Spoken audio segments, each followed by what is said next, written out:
Subscribe करें सेहत ज़िंदगी चैनल को और बेल आइकन पर क्लिक करें ताकि आपको हर नई वीडियो मिले सबसे पहले। बिस्मिल्लाहिर्रहमानिर्रहीम। आपकी खिदमत में यूट्यूब से ज़िंदगी से डॉक्टर रियाज शाहिद आपकी खिदमत में हाजिर है। जैसा कि हम आपको बता चुके हैं कि हम जो है डिप्रेशन के ऊपर जो है दोबारा जो है सवाल और जवाब ले रहे हैं, और चूँकि हमें बहुत से सवाल और जवाब मिल रहे हैं तो हम उनके जवाब भी दे रहे हैं। हम आपके शुक्रगुजार हैं कि आप जो है हमसे सवाल पूछ रहे हैं, लेकिन कुछ सवाल जो हैं वो गालिबन छुपते हुए होते हैं और एतराज़ से भी भरे हुए होते हैं। तो हमें जो सबसे ज़्यादा जो है बातें इस दफ़ा इस प्रोग्राम के लिए सुननी पड़ गई हैं, वो ये है कि डॉक्टर साहब आप बहुत कुछ बताते हैं, बड़ी तमहीद बताते हैं, लेकिन इलाज बिल्कुल नहीं बताते हैं। हम आपकी वीडियोस बड़े शौक से देखते हैं, आप डायरेक्टली प्रोग्राम करते हैं, टाइम भी ज़ाया नहीं करते, लेकिन इलाज किसी का भी नहीं बताते। तो देखें बेटा और बेटियों, मेरे मोहतरम नाजरीन, ये जो प्रोग्राम होता है ना टेली मेडिसिन का जो होता है, इसमें हमें ज़्यादातर जो है जो लॉजिक है और जो एथिक्स है उसमें हम अद्वियात नहीं बताते। हम बचाव बताते हैं, घरेलू इलाज बताते हैं, सादा इलाज बताते हैं, हिकमत का इलाज भी बताते हैं, मेडिकल का इलाज भी हम बताते हैं, लेकिन डायरेक्टली हम मेडिसिन के यानी अद्वियात के जो नाम होते हैं वो नहीं बताते।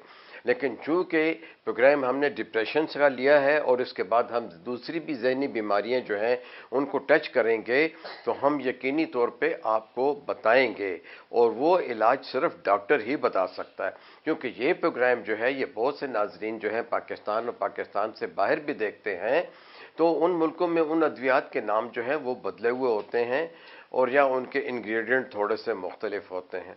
तो हमारी जो नफ्सियाती बीमारियां हैं उनको तीन शख्स देखते हैं। एक को कहते हैं साइकोलॉजिस्ट या क्लिनिकल साइकोलॉजिस्ट, एक होता है सिकेट्रिस्ट, और एक होता है सोशल वर्कर, जो कि ट्रेन होता है नफ्सियाती बीमारियों के बारे में, तिब्बी इमदाद या नफ्सियाती इमदाद देने के बारे में। तो इस तमहीद के साथ हम फिर दोबारा आते हैं कि वो सवाल कौन कौन से हैं। तो हमारे एडमिन आपको बताते हैं कि पहला सवाल क्या है। हमें जो पहला सवाल मौसूल हुआ है, एक दोस्त है हमारे, उन्होंने पूछा है, डॉक्टर साहब ये बताएं कि टेंशन और डिप्रेशन की वजह से हमारे जिस्म पर कौन कौन से मंफी असरात मुरतब होते हैं। हाँ देखिए जी, बहुत अहम सवाल है।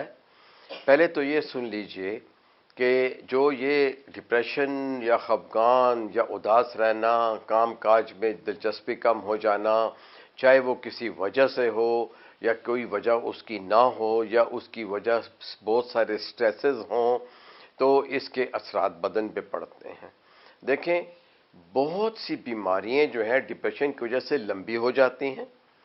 कुछ मरीज जो अस्पताल में दाखिल होते हैं उनका हॉस्पिटल का जो स्टे होता है वो बढ़ जाता है, यानी जो मरीज 6 या 7 दिन में ठीक होना होता है वो 14 दिन में ठीक होता है।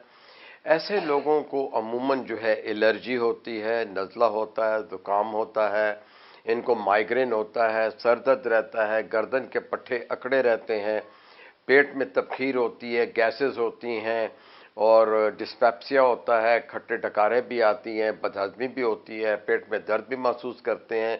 यंग ख़वातीन में माहवारी की बेकायदगी शुरू हो जाती है। कुछ लोग जो हैं उनको कानों में आवाज़ें आती हैं, कुछ लोगों को चक्कर आना शुरू हो जाते हैं, कुछ लोग ज़हनी और जिस्मानी दोनों तौर से कमज़ोर होना शुरू हो जाते हैं। वो अपना नॉर्मल स्ट्रेस जो है वो नॉर्मल स्ट्रेस भी बर्दाश्त नहीं कर सकते, वो हर चीज़ को नेगेटिव लेना शुरू कर देते हैं। तो इस तरह से उनको और बहुत सी बीमारियां हो जाती हैं। दूसरी वजह यह है कि कुछ लोग इन बातों को छुपाते हैं और उसको सोमेटाइज कहते हैं। सोमेटाइज ये कहते हैं कि वो कहते हैं मैं डॉक्टर को बताऊंगा मेरी ज़हनी हालत ठीक नहीं है, मुझे ये प्रॉब्लम है, मुझे ये प्रॉब्लम है, तो डॉक्टर सोचेगा कि ये ज़हनी मरीज़ है, तो वो इसको एक और नाम दे देते हैं कि डॉक्टर साहब मेरे तमाम जोड़ थके हुए हैं, डॉक्टर साहब मेरा खाना हजम नहीं होता, डॉक्टर साहब मुझे बेख्वाबी है, या डॉक्टर साहब जो है मैंने पिछले दिनों जो है ये किया और ये किया, अपनी सेहत के बारे में वो मुझे रास नहीं आया, या मेरे जहन में बहुत से ख्यालात उभरते हैं, ये कहाँ से आ रहे हैं। डायरेक्टली कुछ लोग ये इस तरफ आते ही नहीं हैं।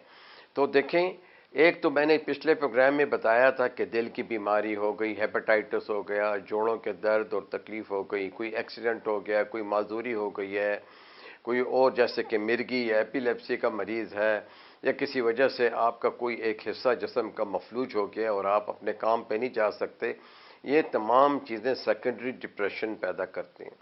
ادھر آپ کو بتاتا چلوں کہ ایک ہوتی ہے ری ایکٹیو ڈپریشن.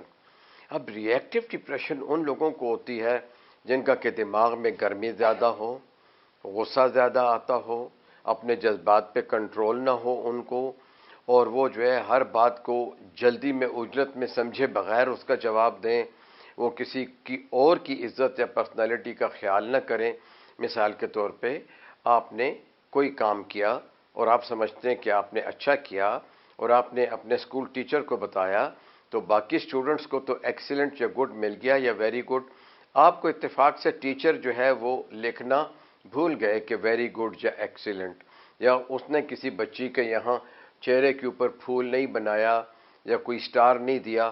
تو ایسے لوگ جو ہیں عموماً نوجوان، بچوں کو تو نہیں، نوجوان جو ہے وہ فوراً ریئیکٹ کرتے ہیں، الگ بیٹھ کے کہتے ہیں دیکھو آج استاد جی کو کیا ہو گیا، دیکھیں جی آج مس کو کیا ہو گیا، آپ نے بہت اچھا کھانا بنایا اپنے گھر کے اندر، آپ نے سرو کیا اپنے بہن بھائیوں کو، والدین کو، ساتھ ہی میں آپ کی بھابھی ہے یا کوئی اور آپ کے بردر ان لا ہے اور انہوں نے کہہ دیا اس میں نمک کم ہے، اس میں مرچ کم ہے. تو وہ ایسا فیل کرتے ہیں کیونکہ ہر ایک کے منہ کا ذائقہ الگ ہے.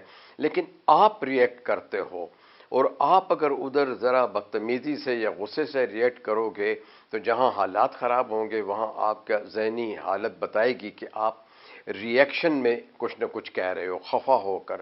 تو یہ ایک قسم ہے جو کہ عادت پہ منحصر ہے. اس عادت کو ختم کرنا ہوتا ہے کیونکہ ایسے لوگ جو ہیں پھر اپنے دوستوں کو بھی خفا کرتے ہیں، اپنے امپلائر کو بھی خفا کرتے ہیں، اور وہ یہ سمجھنے کی کوشش نہیں کرتے. دیکھیں آپ کے سامنے جو بھی شخص ہوتا ہے اس کی اپنی ایک نظر ہوتی ہے. ہو سکتا ہے کہ وہ بہت زیادہ کوالیفائڈ ہو، ایک سول انجینئر بہت زیادہ اچھا آرکیٹیکچر ہے اور وہ بہت زیادہ اچھی بلڈنگ بنا چکا ہوا ہے. اس کا ایک دوست باہر سے انگلینڈ سے یا امریکہ سے آ جاتا ہے اور اس کے ایک شاہکار کو وہ جو ہے کہہ دیتا ہے کہ ہاں ایسی بلڈنگز تو بہت میں نے دیکھی ہیں، یا ایسی بلڈنگز تو بڑی آسانی سے بن جاتی ہیں، یا یہ آرکیٹیکچر کا جو آپ نے سٹرکچر بنایا ہے یہ تو فلاں جگہ پہ ہے، آپ نے وہاں سے تو یہ آئیڈیا نہیں لیا. یعنی انڈائریکٹلی آپ تھوڑے سے حسد سے بول رہے ہو، جیلسی سے بول رہے ہو، اور آپ اس کے کام کی جو صحیح تعریف ہونی چاہیے وہ نہیں کر رہے ہو، تو اس شخص میں ایک ریئیکشن پیدا ہوگا. اگر وہ نارمل آدمی ہے، ایجوکیٹڈ آدمی ہے، تو وہ اس کو اگنور کرے گا، اپنے ذہن سے اس بات کو جھٹک دے گا. کیونکہ جب تک دوسرا شخص اس بلڈنگ کو مکمل طور پہ نہیں دیکھے گا اور اس میں جو اس نے نئی چیزیں لگائی ہوئی ہیں اس کو نہیں دیکھے گا، وہ یہ نہیں بتا سکے گا کہ بھائی یہ کیا چیز ہے. ٹھیک ہے کہ نہیں؟ اس طرح بڑی چیزیں ہیں جس کو کہ ہم کہہ سکتے ہیں. ری ایکٹیو ڈپریشن میں عموماً یہ ہوتا ہے کہ لوگوں کے تعلقات بہت جلد خراب ہو جاتے ہیں، چاہے اس میں میاں بیوی ہوں، ساس سسر ہوں، لوگ جلدی جواب دے دیتے ہیں، جواب غلط ہوتا ہے، آپ کے جذبات ظاہر ہو جاتے ہیں، آپ کے کہنے کے الفاظ جو ہیں وہ درست نہیں ہوتے. تو دیکھیں، تو یہ بھی ڈپریشن کی ایک قسم ہے، اور ڈپریشن جو ہے جسمانی عوارض جو ہے پیدا بھی کرتی ہے اور ان کو بڑھاتی بھی ہے. ٹھیک ہے؟